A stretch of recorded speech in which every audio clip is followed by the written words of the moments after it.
We are STEM scholars, and we're here to teach you about the world. To understand where volcanoes come from and how they erupt, we first need to understand the nature of the Earth itself. The Earth isn't exactly solid all the way through. In fact, it is composed of layers. The part that we humans live on is actually a thin crust of plates that slide around on top of the layer underneath. The crust is modeled here with graham crackers. Underneath the crust is a lot of super hot molten rock called magma. We call this layer the mantle. This is the jello of our model. The crust is in many different pieces, and these pieces are called tectonic plates. These plates move around at about a few inches per year. When these plates crash into each other or move away from each other, volcanoes can be formed. One of the things that can happen when tectonic plates crash is called subduction. This occurs when one plate slips underneath the other one. To help you remember the word subduction, consider the way submarines go under the water.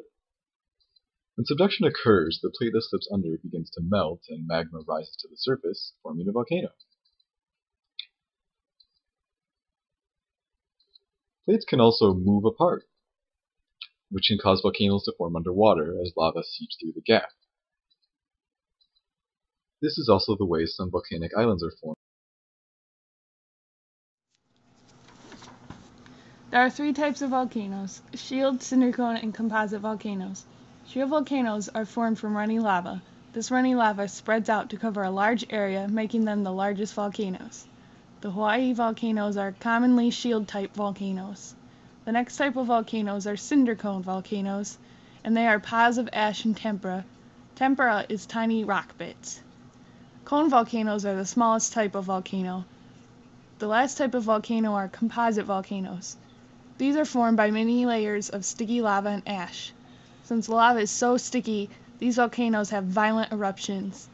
Mount Fuji, Mount St. Helens, and Mount Kilimanjaro are all examples of composite volcanoes. Did you know that when volcanoes erupt, they cause many different types of dangers and hazards? The first type is a lava flow.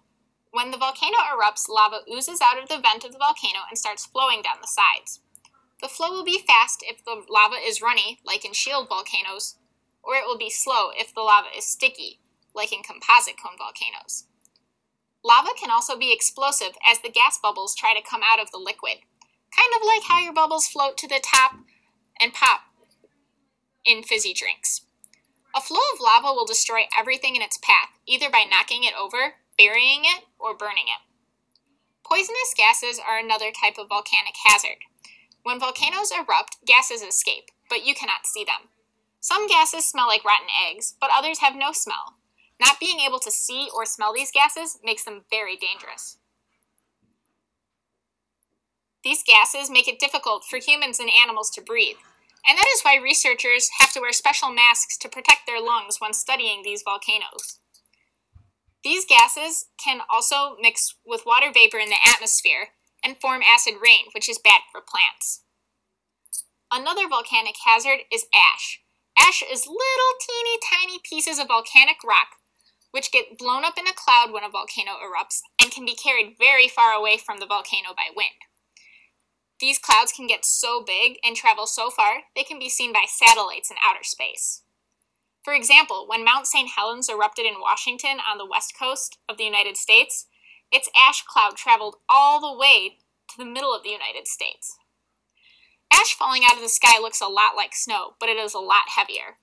It can be too heavy for a roof to hold, which is dangerous for buildings collapsing. Pyroclastic flows are another type of hazard. These flows are clouds of very hot gas, ash, and rock fragments which travel very fast down the side of a volcano and destroy everything in their path. Pyroclastic flows are so hot and carry so much debris that they burn, bury buildings, crops, and forests. Pyroclastic flows can also melt snow and ice, which can later form mud flows when mixed with ash and debris. Lahars are mud flows caused by volcanic activity. They are formed when water is mixed with ash and rock fragments, and it comes to a very similar consistency as cement. Lahars have so much power that they knock down everything in their path. And they travel fast on volcanoes, but not as fast as the pyroclastic flows. Like huge mudslides, they leave behind a lot of debris, which can be very difficult to clean up. Besides emitting gas, ash, and lava, volcanoes can also spit out rocks. These rocks range in size, from tiny ash to medium tephra, and large to huge rock bombs. Smaller debris like ash can travel further from the eruption center. Heavier material gets deposited closer to where it erupted. Rocks are very dangerous because they can be heavy, big, and unpredictable in where they will fall. Scientists do their best to place volcanoes in one of the three categories to help when calculating how dangerous a volcano can be to humans. Active volcanoes are volcanoes which are currently erupting. Dormant volcanoes are sleeping, but could erupt in the future. Extinct volcanoes are volcanoes which could no longer erupt.